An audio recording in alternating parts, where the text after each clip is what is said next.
बिहार की काराकाट लोकसभा सीट से निर्दलीय चुनाव लड़ रहे भोजपुरी स्टार पवन सिंह को भारतीय जनता पार्टी ने पार्टी से किया निष्कासित। एनडीए प्रत्याशी उपेंद्र कुशवाहा के सामने लड़ रहे थे चुनाव। काराकाट से एनडीए प्रत्याशी उपेंद्र कुशवाहा के समर्थन में नरेंद्र मोदी की जनसभा से पहले बीजेपी ने लिया बड़ा एक्शन। बिहार बीजेपी के अध्यक्ष सम्राट चौधरी के निर्देश पर की गई यह कार्रवाई। ये पार्टी की कार्रवाई है। पार्टी स्वाभाविक तौर पर पार्टी के खिलाफ कोई चुनाव लड़ता है तो पार्टी के स्तर पर इसी भारतीय जनता पार्टी से बागी होकर पवन सिंह ने काराकाट लोकसभा से निर्दलीय किया था नामांकन, जिससे एनडीए प्रत्याशी उपेंद्र कुशवाहा की बढ़ रही थी मुश्किलें। पवन सिंह के भारतीय जनता पार्टी से निष्कासित किए जाने के बाद उपेंद्र कुशवाहा को मिली बड़ी राहत। भारतीय जनता पार्टी से निष्कासित किए जाने के बाद भोजपुरी स्टार और काराकाट से निर्दलीय चुनाव लड़ रहे पवन सिंह की आई पहली प्रतिक्रिया सामने।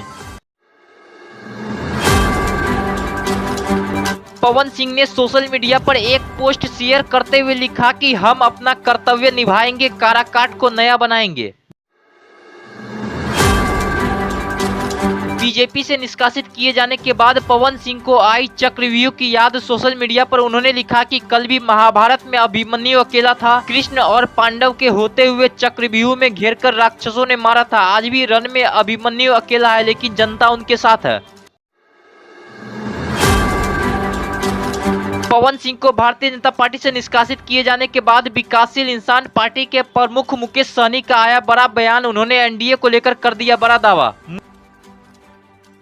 जो 10 साल में हम सवाल पूछते प्रधानमंत्री जी ने तेजस्वी से अगर ज्यादा नौकरी दिया होगा तो हम राजनीति से संन्यास ले लेंगे। प्रधानमंत्री को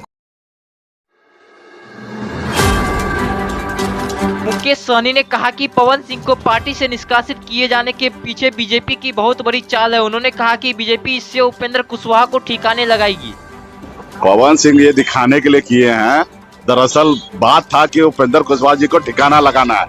ठीक है, तो हम पहले भी कह चुके ना, उपेंद्र कुशवाहा जी, हमने कहा ना, उनको ऑफर किया गया था महागठबंधन से चुनाव लड़ लीजिए। अब पता चला कि बीजेपी का सीट है सामने, तो वो पीछे हट गया।